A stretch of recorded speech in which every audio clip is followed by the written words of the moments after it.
Para la mayoría de la gente, nuestro hogar es como un santuario que mantiene a raya el mundo exterior.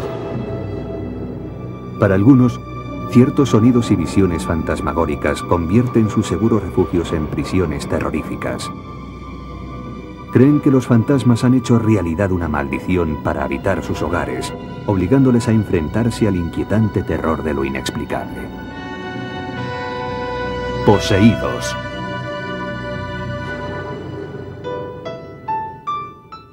Desde el día que se casaron en 1987, el agente de policía Tom Brown y su esposa, Linda, habían soñado con ser propietarios de una casa. En 1996, los Brown y sus dos hijos se mudaron a una casa de ladrillo de 3 dormitorios en la plaza Twin Oaks de East Peoria, Illinois. Su sueño por fin se había hecho realidad, pero muy pronto se convertiría en una pesadilla.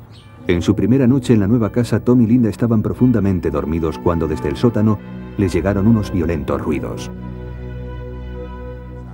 Sonaba como si alguien estuviese cambiando de sitio todo lo que guardábamos en el sótano. Me desperté y pensé que era imposible, así que bajé y lo escuché con total claridad. Alguien estaba moviendo cajas de un sitio a otro.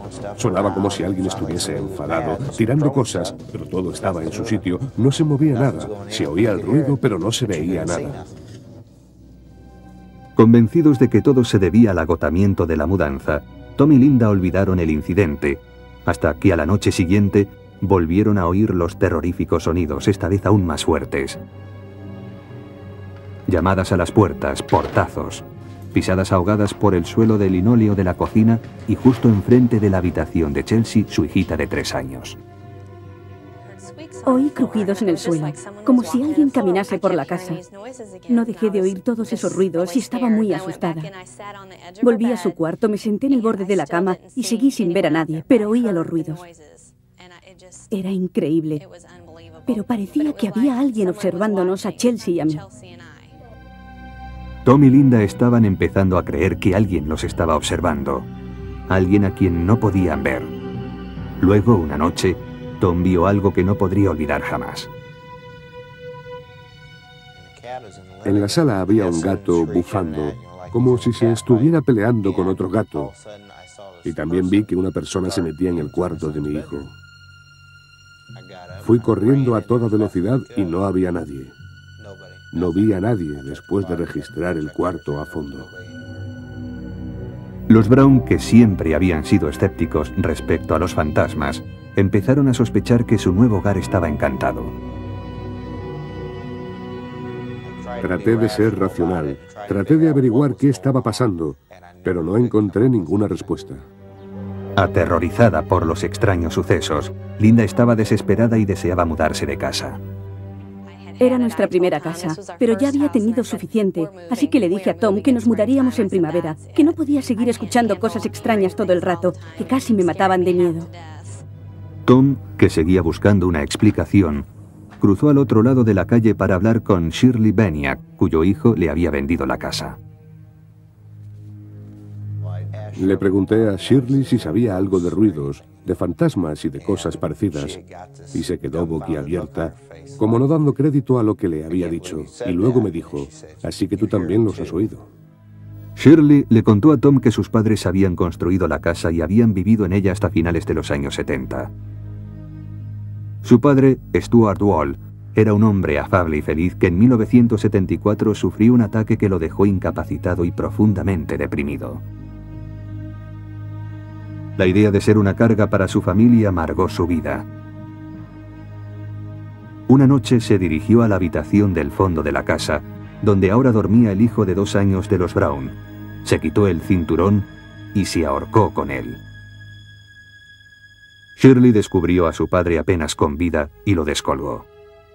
Mientras yacía entre sus brazos, ella pensó que trataba de pedirle perdón, pero no llegó a decirlo. Shirley le dijo a Tom que creía que el espíritu de su padre estaba atrapado en la casa, tratando todavía de pedir perdón. Esta historia por fin convenció a Tom de que su familia y él estaban viviendo con el espíritu de Stuart Wall. Tom se sentía indefenso, sin nadie a quien recurrir, hasta que en el periódico local leyó acerca de un hombre que investigaba casos de encantamiento. Rob Conover un antiguo investigador privado, se burlaba de los que creían en fantasmas hasta que una noche decidió demostrar que una supuesta casa embrujada no era en realidad más que un engaño. Estaba convencido de que allí no había nada, pero empezaron a ocurrir cosas que demostraban lo contrario. Crucé la puerta y sentí como si miles de diminutas agujas de hielo me atravesaran el cuerpo, y entonces todo se quedó en calma. En ese mismo momento pensé que allí sucedía algo. Y cuando salí de la casa la mañana siguiente, mi actitud había cambiado por completo. Esta experiencia convirtió a Conover en creyente, obligándole a cambiar su título profesional de investigador privado por el de investigador paranormal. A partir de entonces se dedicó por entero a la caza de fantasmas. Después de hablar con Tom acerca del supuesto espíritu de Stuart Wall, Conover accedió a investigar aunque con reticencias.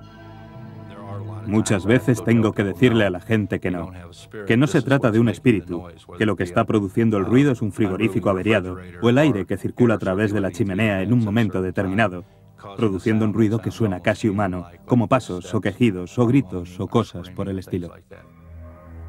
Sin embargo, el cazafantasmas declara que es capaz de decir cuándo un espíritu es real. Dice que es sensible a lo que él llama energías en las casas que albergan espíritus. Busca unos supuestos puntos fríos que dice que señalan la presencia de un espíritu. Cuando entro en una zona en la que hay un espíritu, me invade una sensación que resulta muy difícil de describir. La mejor forma de describirla es como una descarga eléctrica fría, sin ningún dolor, desde los dedos de los pies hasta la cabeza. Después de la primera entrevista con Tony y Linda, recorrí la casa y decididamente capté sensaciones. Conover sentía al fantasma en los mismos lugares en los que los Brown habían oído los ruidos.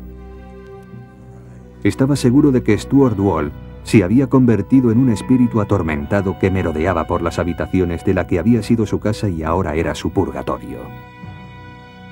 Conover decidió ayudar al fantasma a encontrar la salida del mundo de los vivos para pasar al otro nivel.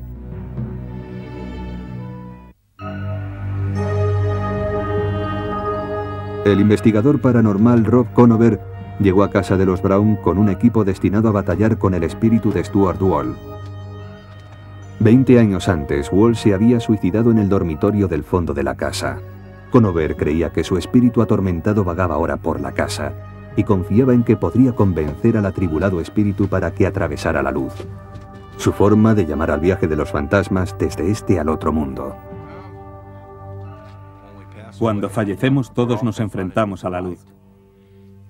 Pero si nos quedamos a este lado y no atravesamos la luz, el motivo es que estamos unidos a una persona, a un lugar o a un objeto de este lado que pensamos que debemos proteger o acompañar.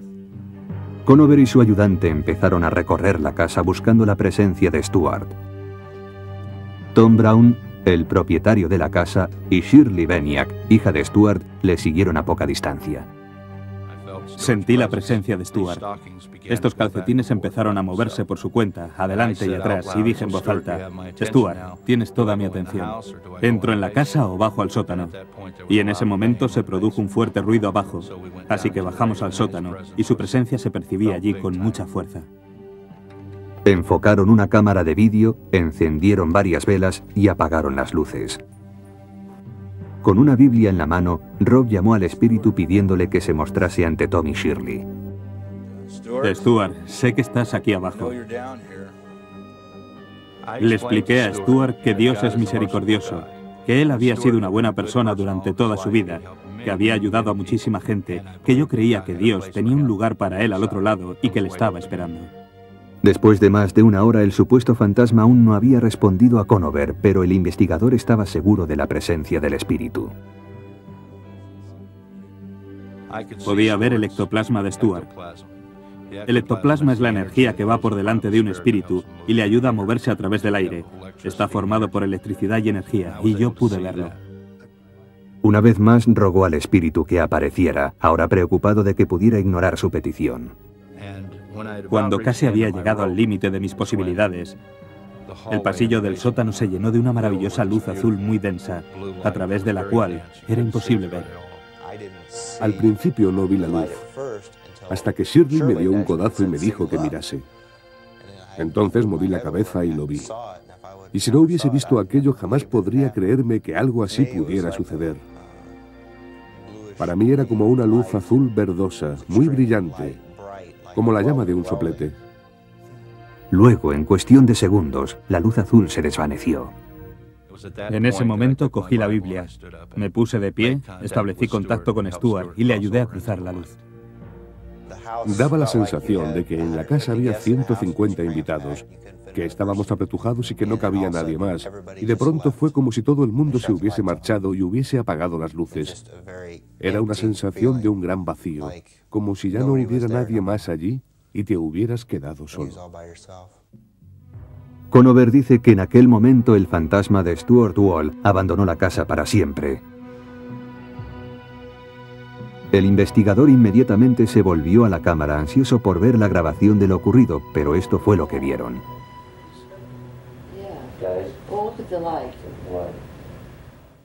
Tom, como buen policía, me pidió ver la cinta, convencido de que aparecerían las luces. Así que pusimos la cinta y se oían nuestras conversaciones, pero no se veía ninguna luz. Shirley preguntó por qué, y yo le dije que se debía a que nosotros éramos los únicos que debían ver esa luz. Desde aquella noche, la calma ha vuelto a la casa de la plaza Twin Oaks. Los misteriosos sonidos y las terroríficas visiones han desaparecido.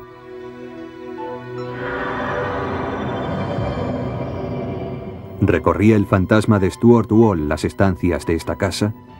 ¿Fue conducido finalmente ese espíritu a otro mundo durante este ritual? Los escépticos sostienen con énfasis que los fantasmas no existen y que el razonamiento lógico puede explicar todas las anomalías asociadas a los espíritus. Terence Hines, profesor de psicología, cree que el fantasma de los Brown es un producto de su imaginación. Cuando entras en una casa nueva se van a producir ruidos extraños con los que no estás familiarizado. Así que si entras pensando que alguien se suicidó en el cuarto de Johnny y oyes algo extraño, te resulta muy fácil pensar que se trata de un fantasma.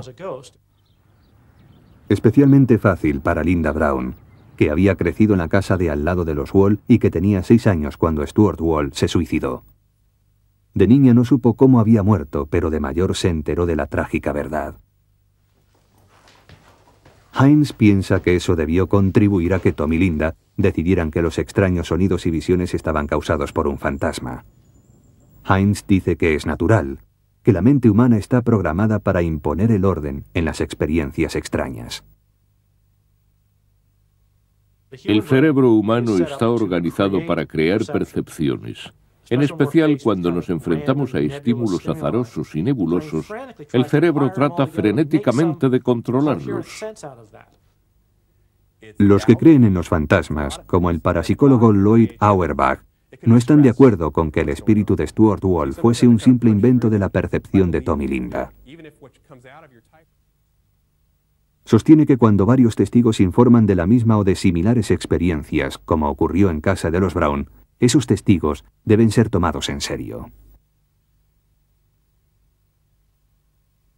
Es una experiencia subjetiva, experimentada por mucha gente a lo largo de muchos años, que da mucha credibilidad al hecho de que realmente hubiese algo allí y que no fuese un simple invento de la gente.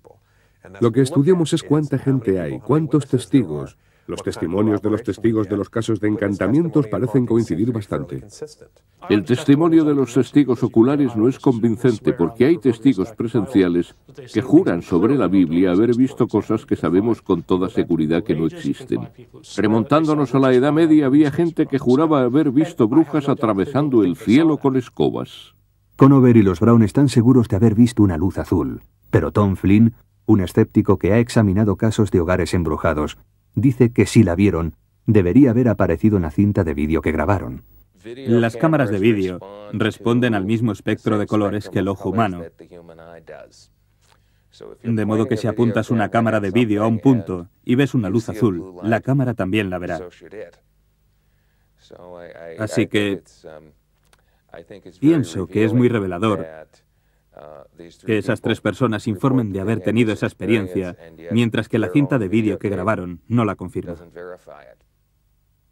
Flynn dice también que varias de las declaraciones de Conover, como que siente una presencia, que puede mover a los espíritus a través de la luz y que es capaz de ver el ectoplasma, están basadas en la mitología usada comúnmente por los que creen en los fantasmas. Uno de los trucos típicos que hacían los médium espiritistas en sus sesiones a partir de la década de 1860 consistía en producir ectoplasmas. Sabemos que aquellos médiums del siglo XIX usaban una serie de trucos, pero de allí vino la tradición de que existía ese ectoplasma, esa especie de sustancia semimaterial que pertenecía a los fantasmas. Los creyentes dicen que es posible que Conover se base en temas sacados de la cultura popular, pero que su ritual parece ser eficaz. Desde la visita de Conover, los Brown ya no oyen ruidos misteriosos ni pisadas fantasmagóricas. Tal vez el cazafantasmas que fue a casa de Tom y Linda tenía alguna capacidad auténtica para afectar al entorno, porque lo que hizo, fuera lo que fuese, funcionó. El profesor Finucane dice, sin embargo, que la mejor forma de eliminar unos fantasmas imaginarios es empleando métodos imaginarios de cazafantasmas. Es un alivio psicológico. Dicho de otra forma, él dijo lo que esa gente quería oír e hizo lo que parecía adecuado para lo que querían ver y oír. La aparición del fantasma de Stuart Wall fue una visión compartida o una ilusión compartida. ¿La mente hace mentir a los sentidos? ¿O acaso los atormentados espíritus de los muertos vagan por esta tierra? La respuesta depende de la fe de cada uno en lo sobrenatural. A los que dicen que un fantasma ronda por su casa, el alivio solo les llega cuando el espíritu se marcha o cuando las víctimas se mudan. Para otros, en cambio, ninguna casa puede ser un hogar. Para estas familias no hay ni descanso ni salida.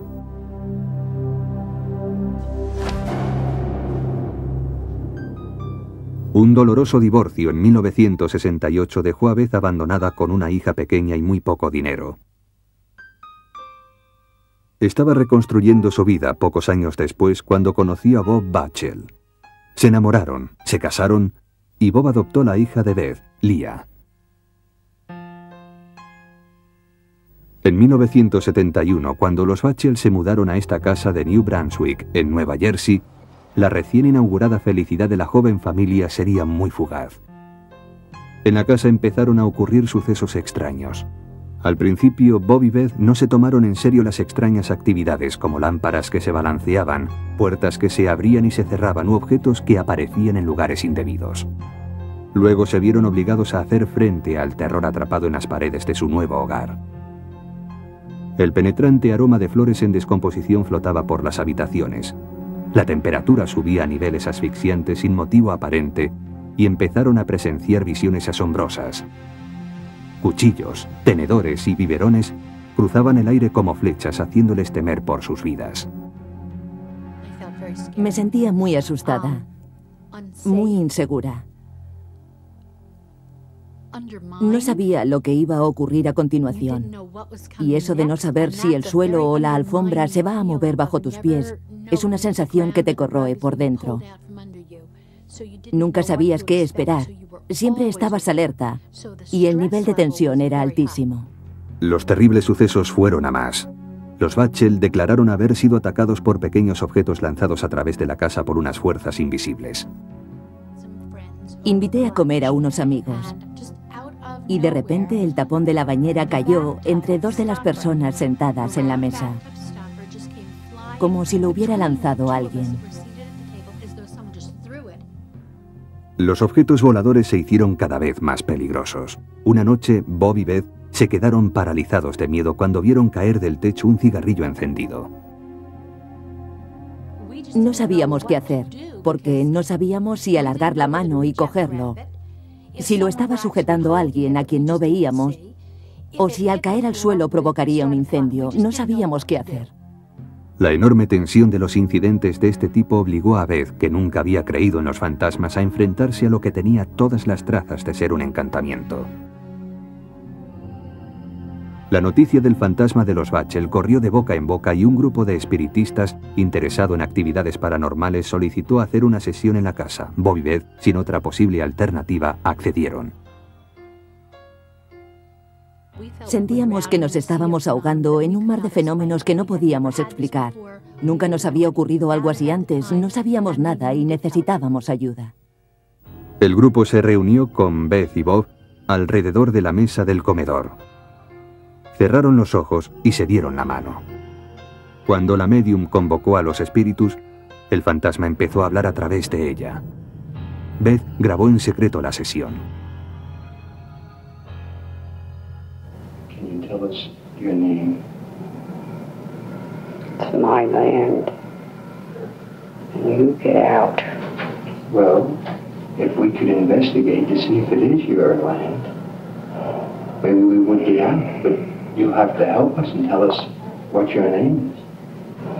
My name is George Baxter. George Baxter? This land belonged to me. I bought it in the year 1872. Now you look that up, mister. We will, George. Al día siguiente, Beth fue a la biblioteca de New Brunswick para investigar la historia de la casa. Descubrió que George Baxter había comprado la tierra en 1872. Beth se quedó muy sorprendida, pero Bob seguía siendo escéptico. Hasta unas cuantas semanas más tarde, cuando encontraron amenazas escritas con lápiz de labios y rotulador en las paredes y los espejos. Ahora Bob estaba seguro de que la casa estaba hechizada.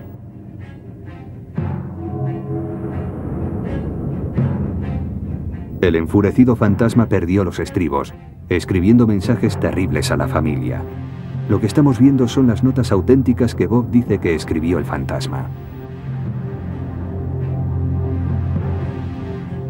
A medida que aumentaban los supuestos hechizos, los Bachel ya no pudieron mantener a su hija de 8 años a salvo del fantasma. Yo sabía que estaba ocurriendo algo. Había que ser un idiota para no saberlo. Cuando el día de tu octavo cumpleaños te levantas por la mañana y hay cruces rojas pintadas por todas las paredes y carteles que dicen «Muérete». En 1972, Beth tuvo a su segunda hija, Lisa. La amenaza que se cernía sobre las dos niñas era cada vez mayor. Según Leah Bachel, a esas alturas, el fantasma ya había dañado su infancia de forma irreparable.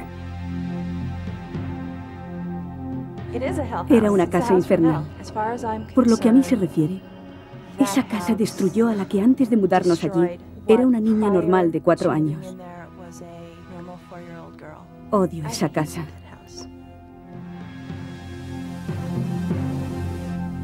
Beth también llegó a odiar la casa. Sabía que sus hijas estaban aterrorizadas y sentía que no tenía posibilidades de protegerlas.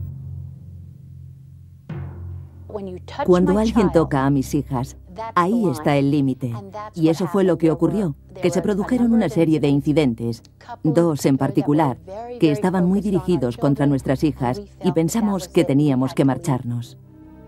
Decididos a dejar de luchar contra su fantasma, los Bachel embalaron todas sus cosas y se marcharon, seguros de que dejaban atrás al violento espíritu.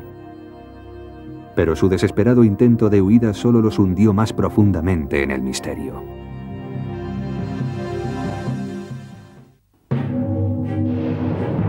Bob y Beth Bachel, junto con sus 2 hijas, huyeron de su casa de New Brunswick, Nueva Jersey, creyendo que escapaban del terror del fantasma que los había atormentado. Durante 4 años, los Bachel vivieron en esta casa donde fueron hostigados casi a diario por amenazas fantasmales. Ahora buscaban una morada más pacífica. Los Bachel se mudaron a un apartamento de Clinton, Nueva Jersey. El insistente fantasma los siguió y se volvió aún más hostil. Los Bachel sostienen que una fuerza invisible empujó a Beth, Bob y Leah y los hizo caer por las escaleras. Volvieron a mudarse. Esta vez se trasladaron más lejos, a Flemington, Nueva Jersey. Apenas habían terminado de deshacer las maletas cuando una mañana, ante el horror de Beth, encontró un cuchillo de cocina clavado en el marco de la puerta. Entonces supo que no habían conseguido escapar del malvado espíritu. Una vez más nos mudamos de casa, con la esperanza de que se hubiesen acabado los fenómenos, que los hubiésemos dejado atrás y que pudiésemos volver a tratar de ser una familia normal. De 1971 a 1985, Bob y Beth se mudaron 11 veces y sus vidas fueron cualquier cosa menos normales.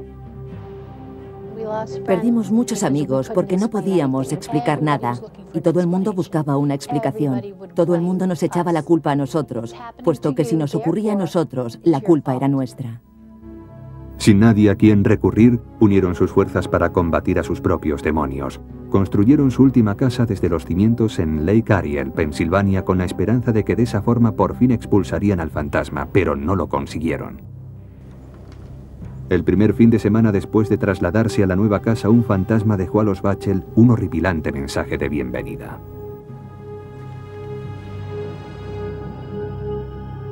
Era bien pasada la medianoche cuando a los Bachel los despertaron unos gritos histéricos. Corrieron al cuarto de su hija y la encontraron llorando y muerta de miedo porque había visto a su gato colgado por el cuello del quicio de la puerta, con los ojos fuera de las órbitas. Los Bachel no vieron nada.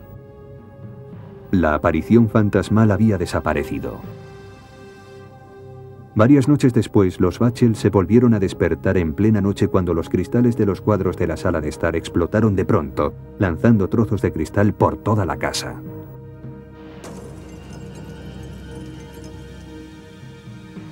Es realmente difícil describir cómo te sientes cuando están en mitad de un torbellino, pero hemos dejado de preguntarnos los motivos porque estamos demasiado ocupados enfrentándonos a lo que sucede y viviendo con ello. La mayor parte de los informes sobre encantamientos vinculan el fantasma a un lugar. Los Bachel creen que en su caso son los fantasmas los que acuden a ellos. Hemos llegado a comprender que hay encantamientos unidos a un lugar determinado y que permanecen en él.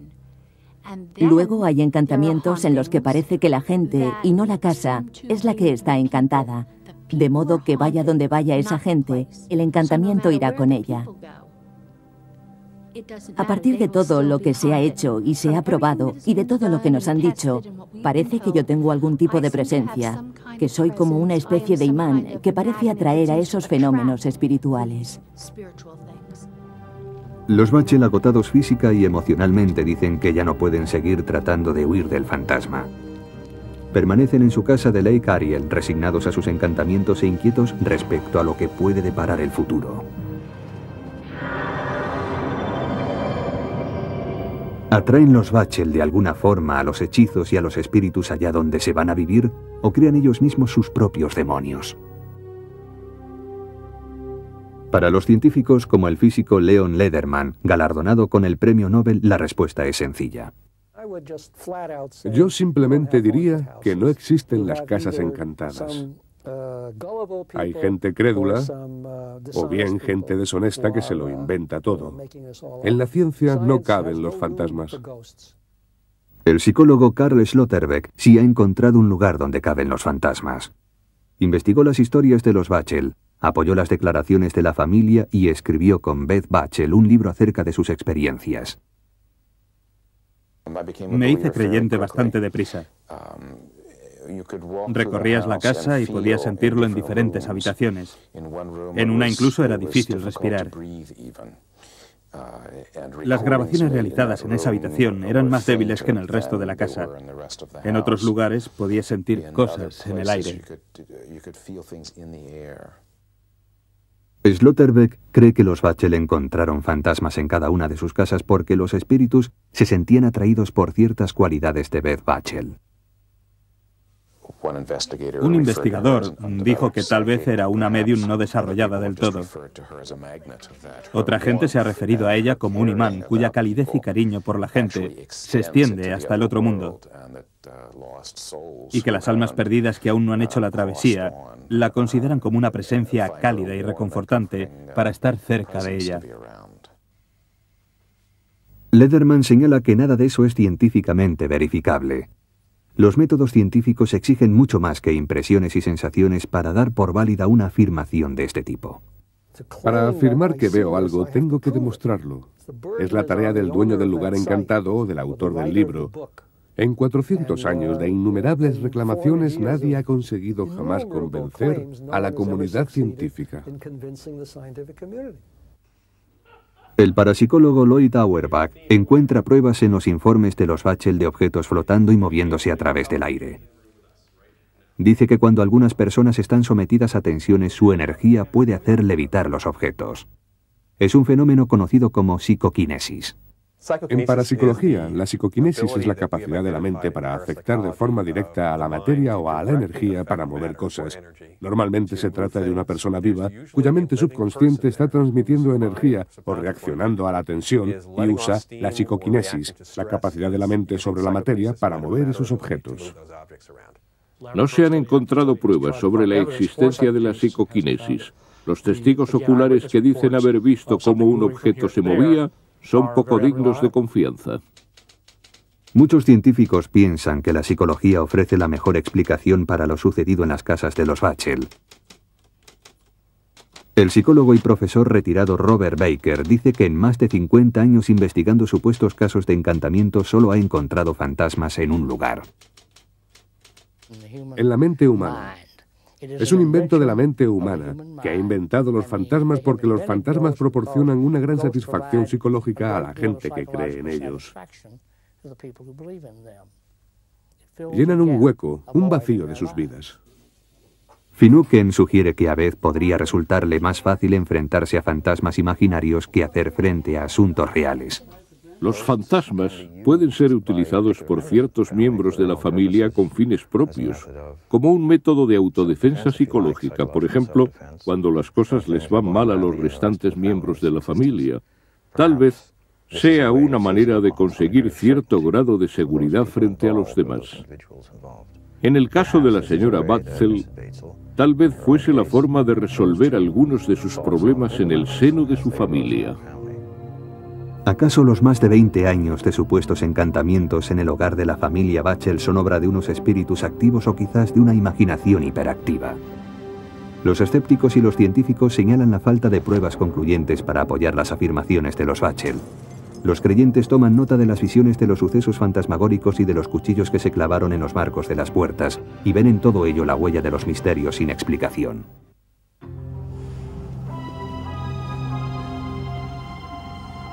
Durante siglos, los ancianos de los pueblos nativos norteamericanos transmitieron a las generaciones siguientes leyendas que hablan de lugares ocultos en lo más profundo de las montañas de Colorado. Para los espíritus de los muertos, estos lugares son portales sagrados por los que se entra y se sale de este mundo, al otro mundo. Para los vivos, estos lugares son puertas misteriosas que permiten echar una mirada a lo desconocido.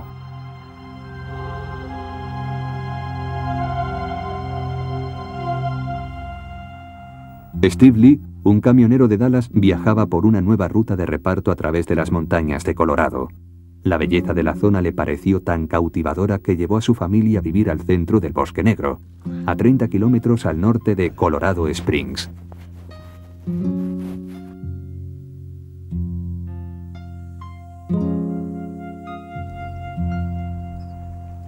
Compró una cabaña de troncos situada en medio de un terreno de 2,5 hectáreas y sus hijos pronto se acostumbraron a vagar por el bosque, que les daba una sensación de libertad y de aventura. Steve sacó muchas fotos a sus hijos para enviárselas a sus amigos y a sus familiares de Dallas. Desde el principio vio que en las fotografías aparecían unas luces extrañas. Me fijé en unos rayos anaranjados que seguían a mi hijo menor, y a mi hijo mayor le seguía un resplandor verdoso de un lado a otro. Poco después, en las fotos, empezaron a aparecer cosas que no debían estar allí, como perros o caras. Al principio, Steve no hizo caso de las fotos pensando que le pasaba algo a la película, pero las misteriosas luces y la niebla fantasmagórica siguieron apareciendo en sus fotos. Steve se obsesionó con las fotos y cada nuevo rollo de película le traía algún descubrimiento todavía más terrorífico. Algunas partes de la casa eran más activas que otras. Cuando Steve fotografió el espejo de encima de su cómoda, se sintió aterrorizado por los reflejos que le devolvían su propia mirada. En mi espejo aparecían caras de diferentes personas, no pertenecían a la misma persona. En el espejo aparecía una cara que luego se desvanecía, y luego aparecía otra cara que también se desvanecía. Steve se negaba a creer que tenía fantasmas. Instaló cámaras de seguridad alrededor de la casa esperando encontrar pruebas de que las luces y la niebla eran de origen humano. Las cámaras no captaron nada fuera de lo normal, pero a Steve le siguieron acosando unas imágenes que no podía entender. Decidió ponerse en contacto con Bill Gibbons, un especialista en electrónica e investigador amateur de los fenómenos paranormales. Gibbons trajo su propia cámara de vídeo. Por la noche la instaló en el exterior de la casa en el bosque. Esta es la cinta que se grabó aquella noche que mostró una misteriosa serie de luces.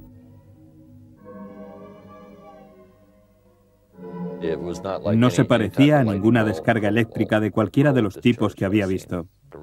Una torre eléctrica descarga una bola de energía que sigue un trayecto lineal. Pero esta energía no seguía ningún camino, casi parecía que tuviera voluntad propia.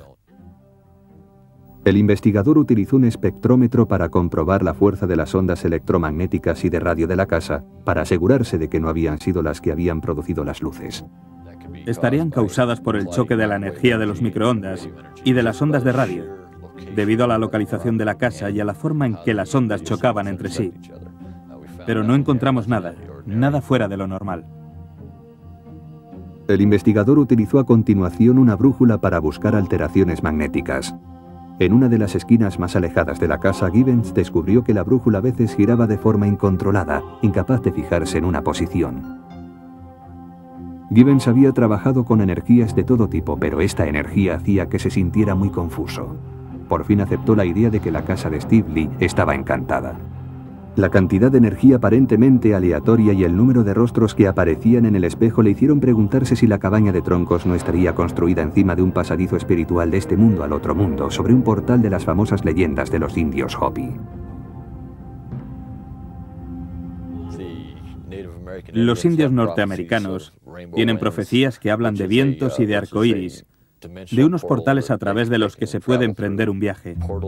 Esos portales son como una especie de senderos y de caminos por los que viajan los espíritus. Steve Lee seguía negándose a creer que su casa pudiera estar embrujada, pero la leyenda del portal le intrigó. Se puso en contacto con Dennis Hauck, un investigador de casas encantadas que conocía la existencia de los portales. La gente que conoce las leyendas de los indios Hopi de la zona del Bosque Negro, que se remontan a mucho tiempo atrás, cree que aquí se abría un portal que llevaba al otro mundo, a través del cual han viajado cientos de espíritus. Lee invitó a Hauck a visitar su casa. El investigador se presentó con una cámara de infrarrojos capaz de mostrar la energía en una película de vídeo, representando con diferentes colores los distintos gradientes de energía invisible. Hauck sacó fotografías por toda la casa y recopiló lo que le parecieron pruebas posibles de la presencia de un fantasma. Todos obtenemos estos tipos de energía cuando sacamos fotos en casa de Lee. Después, si las ampliamos sin manipularlas, vemos imágenes de rostros claramente identificables, rostros de seres o formas que representan alguna clase de energía. Aparecen en mitad de estas imágenes electromagnéticas o de infrarrojos que captamos. La extraña energía que aparecía en la película de rayos infrarrojos sorprendió incluso a Hauck. Steve Lee no tenía ninguna explicación para esas extrañas apariciones.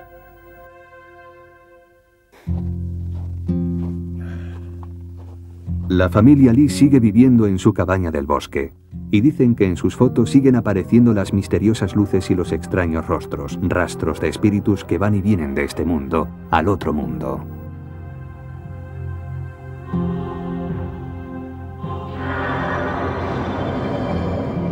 ¿Está llena la casa de Lee de espíritus que viajan a través de un portal legendario? Estas sorprendentes fotografías son la prueba de que existe un nuevo tipo de energía que permite a los fantasmas circular por este mundo. Los científicos y los escépticos responden con un no rotundo. Tom Flynn, experto en fotografía, cree que muchas de las anomalías que aparecen en las fotos tienen una explicación lógica. He examinado las fotos de Lee y encuentro muchas más pruebas de problemas con las cámaras de fotos que de la presencia de fenómenos sobrenaturales.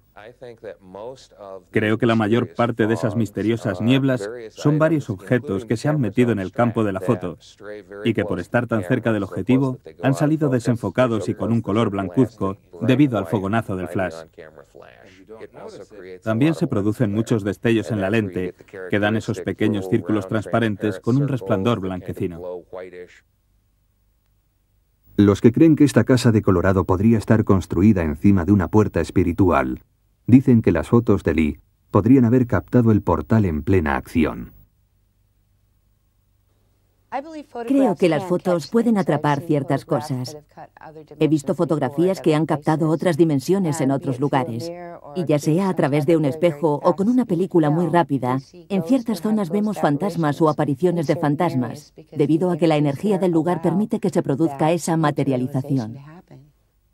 El físico Leon Lederman opina que si los creyentes dicen que hay un portal de energía en la casa de Lee, entonces deben basar sus afirmaciones en principios científicos exactos y no en fotografías fantasmagóricas.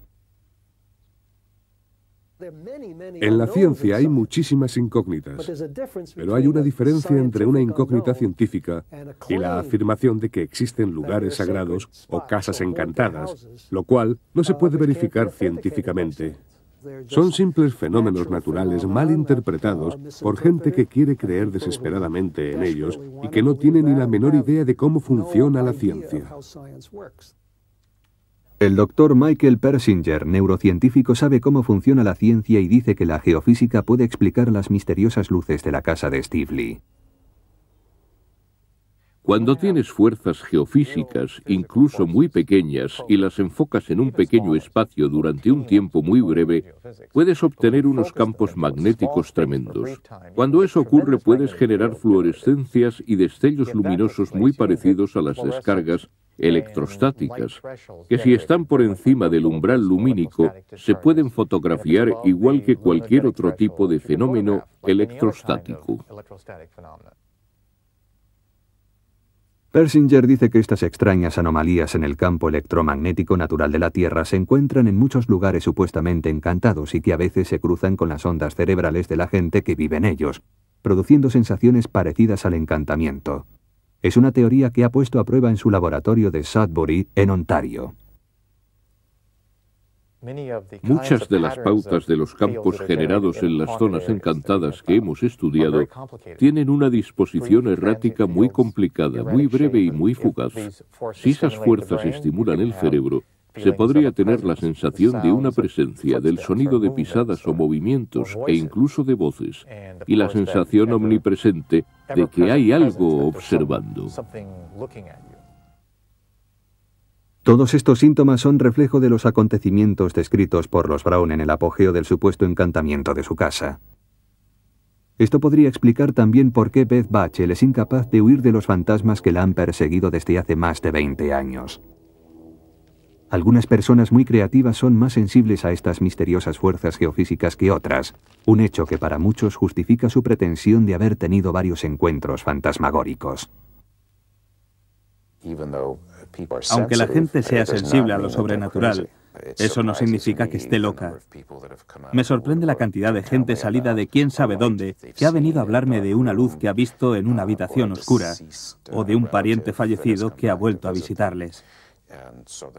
De modo que es un fenómeno mucho más común de lo que pensamos. Pero la gente duda mucho antes de hablar del asunto, por las implicaciones de que pueda haber alguna clase de psicopatología asociada. Algunos escépticos creen que la fe en los fantasmas persiste incluso ante el escepticismo de los científicos debido a que representa una creencia cultural muy arraigada. En un sentido, los fantasmas están dentro de la cabeza de la gente, pero en otro sentido, cultural y socialmente, existen para esa gente y desde luego para muchas otras personas de la sociedad. Son una elaboración humana. Los creyentes se oponen a la idea de que los encuentros con los espíritus son creaciones de la mente humana. Insisten en cambio en que los encantamientos merecen respeto debido a que los espíritus inquietos son reales. Cuando te encuentras cara a cara con ello, tienes que tratarlo como una realidad, porque cuando estás frente a algo, estás frente a una realidad. De los espíritus inquietos a las puertas que llevan a otros mundos, los encantamientos tienen la facultad de producir miedo y terror a quienes creen en ellos. ¿Acaso una presencia fantasmal es realmente obra de nuestra propia mente? ¿O es obra de unos atribulados espíritus condenados a vagar por la tierra? Los que han estado enfrentados a una presencia fantasmagórica saben que viven en los umbrales de lo inexplicable.